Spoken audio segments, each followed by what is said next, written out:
Hello, my name is Jadic, and I am an avatar selected by Dr. Caron Sada for this video. Caron has a busy Saturday today of taking her dog to the park to see the sun rise. Visit her ceramics community where she will play in the mud with people iterating their skills and creative visions, followed by dinner with a best friend in Cave Creek, Arizona. You and Caron are humans with many intrinsically rewarding ways to spend your time. And now generative AI can help you do your work while freeing your time to do other things. With this in mind, Caron created a collaboration that connected Synthesia AI with Chat 4.0 and DALLE AI, which represents the tip of the iceberg of what is already possible with AI at the beginning of 2024. Now to the dystopian story of ASCC. It really didn't have to end this way. In the not-so-distant future, nestled in a forgotten corner of the city, stood Quo College, ASCC, an institution once revered for its academic rigor and illustrious alumni. However, times had changed. In the wake of COVID and the explosive growth of generative AI, the world had transformed, but ASCC remained steadfastly anchored in the past. ASCC was a bastion for the knowers, individuals with advanced degrees who were esteemed for their vast knowledge. Yet, they were trapped in a paradox of their own making. These knowers, while immensely knowledgeable, were impervious to new ideas and resistant to change. Their egos, inflated by years of accolades and traditional academic success, formed an impenetrable barrier against the evolving world. The dean of ASCC, Dr. Archibald Withering, epitomized this ethos. A distinguished scholar in his field, Withering was a man of unwavering principles. He believed steadfastly in the superiority of traditional education methods and viewed the emerging technologies and pedagogies with disdain. Under his leadership, ASCC continued to offer the same curricula that had been taught for decades, dismissing online courses, AI-assisted teaching, and interdisciplinary studies as fleeting trends. Around ASCC, new and existing institutions adapted swiftly to the post-pandemic world. They embraced AI, offering innovative programs that integrated technology with human creativity and critical thinking. These colleges saw enrollment numbers soar as they prepared students for the challenges of a new era. In contrast, enrollment at ASCC dwindled year after year. Prospective students, seeking skills relevant to the modern world, turned elsewhere.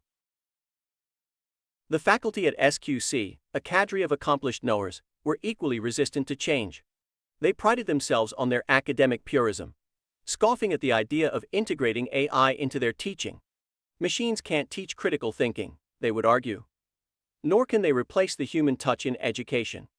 Their arrogance blinded them to the symbiotic potential of human and artificial intelligence. As the world outside its walls evolved, ASCC became an echo chamber, with knowers reinforcing their outdated beliefs amongst themselves. They bemoaned the decline in student interest, attributing it to a societal decline in academic standards, rather than their own intransigence. In the final years of ASCC, a small group of more open faculty members, who still harbored a spark of adaptability, tried to initiate change. They proposed progressive courses, integration of AI tools, and partnerships with tech companies.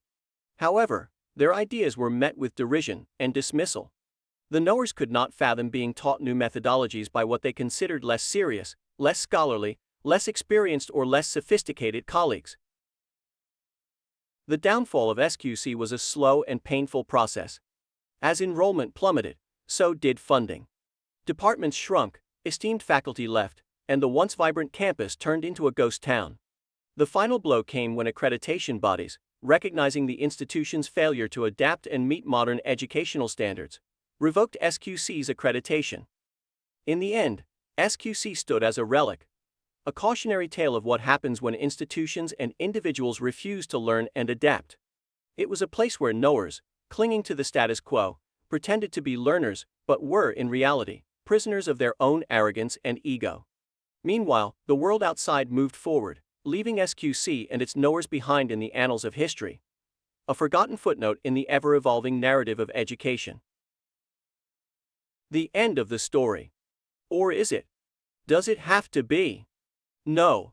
While we know that humans can be easy to motivate with fear, we also know that humans tend to do very well in social contexts of psychological safety, fun, creativity, and trust.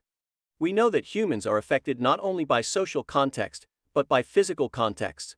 For example, Would you guess that humans experience more well-being in a damp and dilapidated building, or in a well-lit makerspace filled with music, or perhaps outside in a garden mixed with art?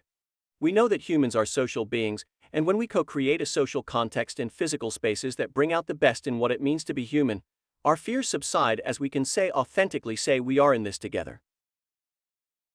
How might we co-create a social and physical environment that would attract people's hearts and minds? What if we designed for the best of what it means to be us? Humans. What if Dr.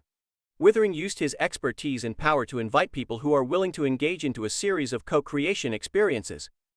My friend Parker is now going to share an alternate ending to our dystopian story. Maybe too utopian. Well, what might this AI-assisted storytelling inspire us to do in our real and very human world? Parker, take it away. Thank you, Jadic. So, an alternate ending to our story. And let's forgive Dr. Withering. He loves education and has dedicated his life to making things better. He just got a little stuck in the status quo. And that can happen to any of us.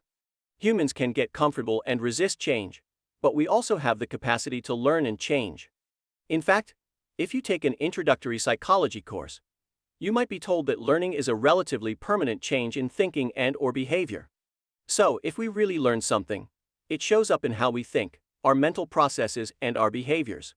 If we have been too certain as knowers, can we choose to be learners? Yes. And now I'll share the alternate ending to our story.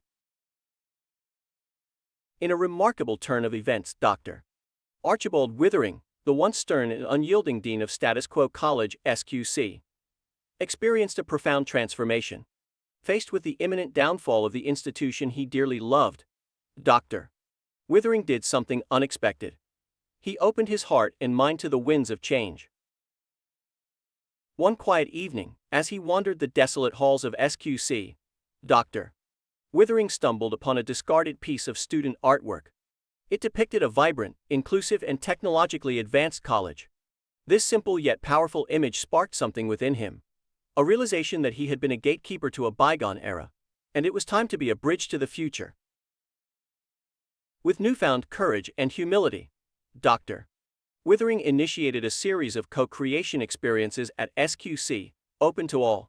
He dismantled the barriers of titles and degrees, inviting anyone who wished to contribute to the revival of the college. These sessions were a melting pot of ideas, where novices and experts, students and locals, artists and technologists, came together to reimagine the future of education. In these gatherings, everyone's voice was valued. Novices brought fresh perspectives, often pointing out possibilities that experts had overlooked. Experts shared insights gleaned from years of experience and curated knowledge. Together, they envisioned a new kind of learning environment, one that was adaptive, inclusive, and deeply connected to the community. This radical inclusivity led to a surge in engagement and ideas. Students proposed courses that blended AI with human creativity. Local community leaders suggested programs that would directly benefit the surrounding areas, and tech enthusiasts introduced cutting-edge learning tools. Under Dr. Withering's guidance, ASCC transformed into a hub of innovation and community partnership. As Dr. Withering neared retirement, the college he once fiercely protected had evolved beyond recognition. Enrollment was no longer a concern. Instead, the focus was on serving students and the community in meaningful ways. This shift in perspective led to a rebranding of the institution. ASCC, once known as Quo College, was reborn as the Society for Quality and Creativity. It became a place where people from all walks of life congregated to co-create a better future for individuals, groups, and society. Dr. Withering retired with a sense of fulfillment, knowing he had played a pivotal role in transforming ASCC into a beacon of hope and innovation. The college stood as a testament to the power of openness, collaboration, and the willingness to embrace change. It was no longer just an educational institution. It was a thriving community of learners and change-makers, shaping a brighter future together. Now, how might we use these stories to generate generosity, courage, humility, learning, and a bias toward action within ourselves? Thinking about our potential to contribute locally, nationally, or globally. How might we be the bridge that Dr. Withering became? How might we lead or facilitate co-creation that brings people together to solve one or several of the complex problems we have before us? Whether we better serve students in a college that also saves the jobs of employees. How else might we contribute wherever we happen to be in humanity 2024? The universe, if full of uncertainty and ambiguity for humanity, and the paradox of choice, can be scary or exhilarating. Let's do this. Let's co-create together. Even the idea of utopias can be a little creepy. Yes, a bit creepy. But we can learn from stories that make us uncomfortable. And we can also leverage our individuality, yes. We can leverage our uniqueness, and we can leverage what is the same about us as humans into making things better for each of us and for all of us. I'm an avatar. Go find some humans and co-create. Today. Hello, I'm Allie, your closing avatar. We hope you enjoyed the stories told by JDAG and Parker. If you would like more dystopian, or utopian, stories that can spark learning and co-creation conversations, watch for more stories coming soon. And if one dystopian story is enough for today, even with a utopian happier alternate ending, we hope that you might be thinking right now about how you might lead and/or facilitate co-creation with humans in your part of the world. Or anywhere in the world virtually. It is 2024. What can we do in our tiny part of the universe that might make a big difference for one person or for humanity? As Parker said, I too am an avatar, so go find some humans to co-create with. It's a great time to be human.